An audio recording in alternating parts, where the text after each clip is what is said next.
Мојата порака до младите е да ги запазиме христијанските вредности, вредностите на нашата света православна црква, или поточно да направиме превреднување на вредностите, зашто денеска се измешаа работите до таа мера, лагата стана истина, клеветата стана подкрепа, злобата стана на некој начин зависност кај луѓето и така натаму, и сите пороци се поприсутни и присутни во нашата земја, се разбира и во Битола. Битола бил град манастир од тропарот на Свети Нектари. Таму читаме дека Битола го воспитала Свети Нектари. Денеска не знам кој треба да ги воспитува нашите млади.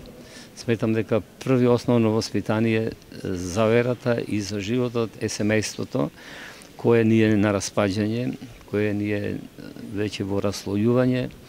Семејството кое веќе не е она што треба да биде, имајќи предвид дека се повеќе имаме разводи на браковите, се повеќе имаме немажени, неженети, млади, односно возрастни луѓе и така натаму.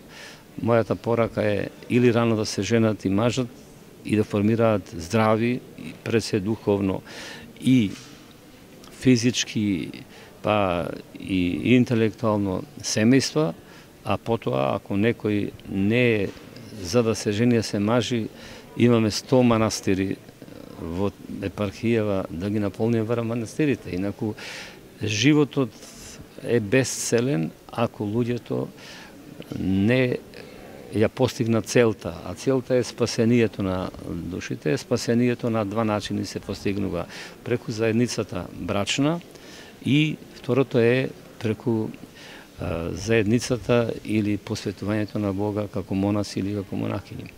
Мојата порака до младите е таа: примерот на Свети Нектари од младоста негова да го следат и тие, и посебно да поработиме не за тоа и да жалиме и да кукаме како ни отидоа младите.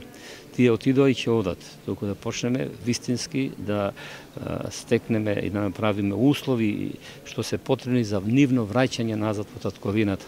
Како што зборуваме за превреднување на вредностите, така треба и да направиме нешто и за материјалниот опстој на младите, тука да застанат и да не одат во светот по желбите, туку да се задоволни ако ги имат основните услови или потреби. Ако живееме според потребите, тогаш нема да ја напуштиме земјата, ама ако живееме според желбите, тогаш целото да ни го дадат, пак ќе ни биде малку и тогаш не знаеме кај да го најдеме крајот.